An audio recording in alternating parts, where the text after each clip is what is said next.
पर विश्लेषण करेंगे कि क्या फॉर्मूला बीजेपी ने अपना। ऐसे भी चलिए एक और बड़ी खबर आपको दे दें, दिल्ली से बड़ी खबर मिल रही है, जो छत्तीसगढ़ बीजेपी की चौथी सूची जारी कर दी गई है। 64 विधानसभा सीटों के प्रत्याशियों की घोषणा आपको बता दें कि छत्तीसगढ़ में कर दी गई है। पूर्व सीएम रमन सिंह का नाम भी इस सूची में शामिल किया गया। तो देखिए लंबी उठापटक चली बीजेपी खेमे में और आज देखिए सभी के सामने ये लिस्ट आ गई है। बीजेपी की चौथी सूची जारी कर दी गई। एक तरफ हमने देखा जहां मध्य प्रदेश में बीजेपी ने 57 प्रत्याशियों को चुनावी मैदान में उतारा, तो छत्तीसगढ़ में 64 विधानसभा सीटें ऐसी है जहां पर प्रत्याशियों की घोषणा कर दी गई है। पूर्व सीएम रमन सिंह आपको बता दें एक बार फिर से राजनांदगांव से चुनाव लड़ेंगे। 2018 के विधानसभा चुनाव में भी हमने देखा था रमन सिंह यहीं से चुनावी मैदान में। आपको बता दें कि छत्तीसगढ़ में बीजेपी की दूसरी सूची जारी की गई है और जिस तरीके से पहली सूची आपको बता दें कि जारी कर दी गई थी छत्तीसगढ़ में, उसके बाद दूसरी सूची भी जारी कर दी गई है।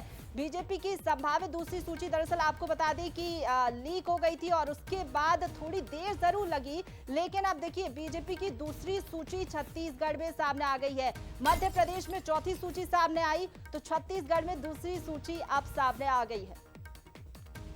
देखिए कुछ नाम भी सामने आए हैं। कुरूद से अजय चंद्राकर को चुनावी मैदान में उतारा है, तो धमतरी से रंजना साहू को चुनावी मैदान में बीजेपी ने उतारा है। दुर्ग ग्रामीण की बात करें तो ललित चंद्राकर, ये देखिए बंसल न्यूज पर एक्सक्लूसिव वो लिस्ट भी बता रहे हैं जो कि सामने आ गई है। छत्तीसगढ़ बीजेपी में आपको बता दें कि लगातार हलचल जारी थी लिस्ट को लेकर, लंबा चिंतन मंथन का दौर चला और उसके बाद सभी के सामने ये सूची आप देख सकते हैं। एक्सक्लूसिव बंसल न्यूज पर सबसे पहले आपको दिखा रहे हैं छत्तीसगढ़ बीजेपी की दूसरी लिस्ट। 64 विधानसभा सीटों के प्रत्याशियों की घोषणा कर दी गई है। पूर्व सीएम रमन सिंह, देखिए तमाम बड़े चेहरे इसमें शामिल हैं। राजनांदगांव से बात कर ले तो पूर्व सीएम रमन सिंह को एक बार फिर से चुनावी मैदान में उतारा गया। अजय चंद्राकर, ये भी काफी ज्यादा वरिष्ठ नेता हैं, इनका नाम भी इस सूची में शामिल है। इसके साथ ही रंजना साहू धमतरी से ये चुनावी मैदान में होंगी।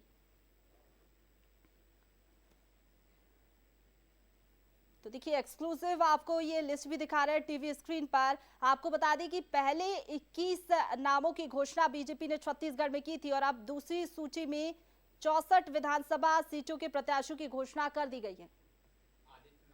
और चलिए अब छत्तीसगढ़ की सूची पर भी जरा विश्लेषण कर लेते हैं। हमारे साथ स्टेट एडिटर आदित्य नामजी जी लाइव जुड़ गए हैं। आदित्य जी, 64 विधानसभा सीटों के प्रत्याशियों को चुनावी मैदान में उतार दिया गया है। अगर सूची पर गौर करें, पूर्व सीएम रमन सिंह एक बार फिर से राजनांदगांव से चुनावी मैदान में होंगे, विश्लेषण करें इस प्रत्याशियों के नामों को देखें तो आप क्या देख पा रहे हैं दूसरी सूची में?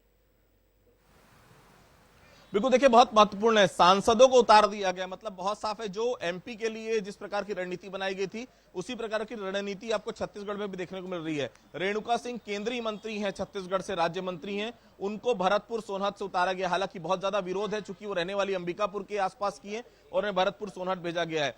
इसके अलावा अरुण साव, देखिए लोरमी से प्रदेश अध्यक्ष भारतीय जनता पार्टी के, साथ ही साथ अब विधानसभा का चुनाव भी लड़ेंगे। तो ये सब बड़े नाम है। उद्देश्वरी पैका, राम कुमार टोप्पो जरूर बताना चाहूंगा सीतापुर से, अमरजीत भगत वहां से मंत्री हैं, काफी लंबे समय से लगातार 4 बार के विधायक हैं।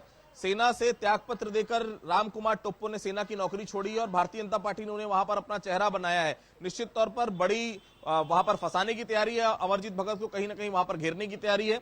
विष्णुदेव साय पूर्व प्रदेश अध्यक्ष रह चुके हैं, सांसद रह चुके हैं, उनको कुनकुरी से भेजा गया, कुनकुरी से उनको विधानसभा टिकट दिया गया। इसके अलावा महत्वपूर्ण नाम है गोमती साय, देखिए रायगढ़ की सांसद है, उनको पत्थलगांव से विधानसभा चुनाव लड़ाया जा रहा है।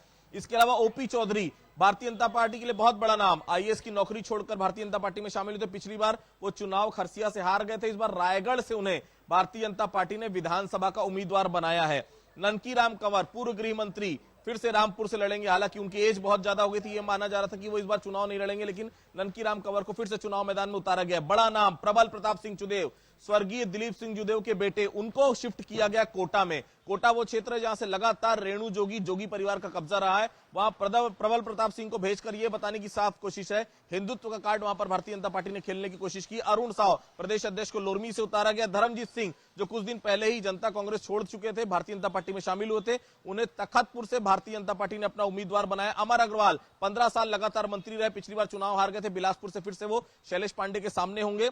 सौरभ सिंह पुराने नेता है, अकलतरा से लड़ रहे हैं। कृष्णमूर्ति बांधी, ये भी पुराना नाम है। जांजगीर से नारायण चंदेल फिलहाल नेता प्रतिपक्ष है, उन्हें फिर से जांजगीर की जवाबदारी यहां पर दी गई है।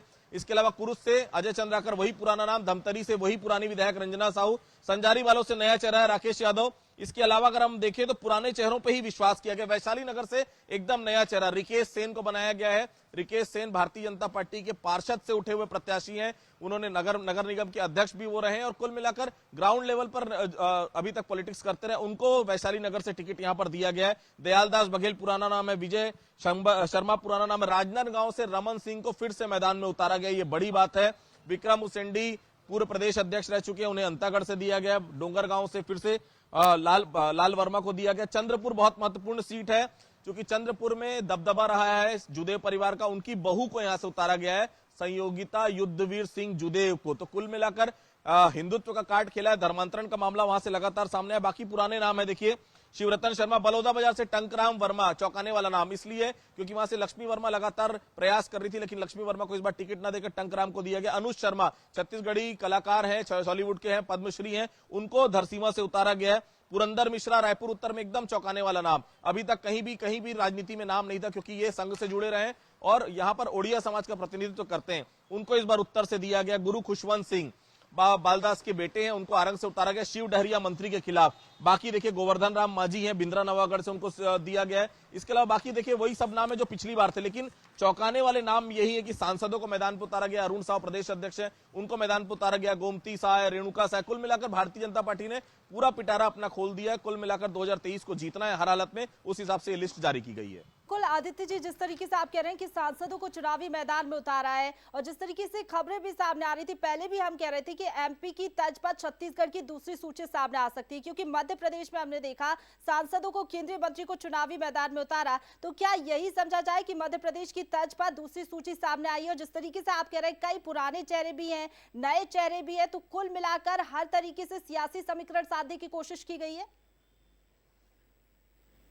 देखिए मैंने फिर कहा मध्य प्रदेश में सरकार है, आपको सरकार दोबारा बनानी है। छत्तीसगढ़ में और भी कई प्रयोग इसलिए किए गए क्योंकि छत्तीसगढ़ में 5 साल से आप सरकार से गायब है। 2018 में आप सरकार नहीं बना पाए थे, केवल 15 सीटों पर सिमट गए थे और बाई इलेक्शन होने के बाद अब केवल 13 विधायक हैं भारतीय जनता पार्टी के, 90 में से केवल 13 विधायक हैं भारतीय जनता पार्टी के। तो निश्चित तौर पर सांसदों को भी उतारा गया है, पुराने चेहरों को भी रिपीट किया गया क्योंकि पुराने चेहरों को अगर पूरी तरह से हटा दिया जाता तो केवल नए लोगों के भरोसे कर्नाटक में फॉर्मूला लगाकर भारतीय जनता पार्टी नुकसान उठा चुकी है। इसलिए सभी पुराने चेहरों को नहीं हटाया गया। लगभग सभी पुराने चेहरे हैं जो 2018 में कांग्रेस की लहर के बावजूद भी जीते, चाहे वो कृष्णमूर्ति बांधी हो, चाहे नारायण चंदेल हो, ब्रिजमोहन अग्रवाल, राजेश मूड़त को रायपुर पश्चिम से टिकट दिया गया। इन सभी को रिटेन किया गया, इन सभी को रखा गया है।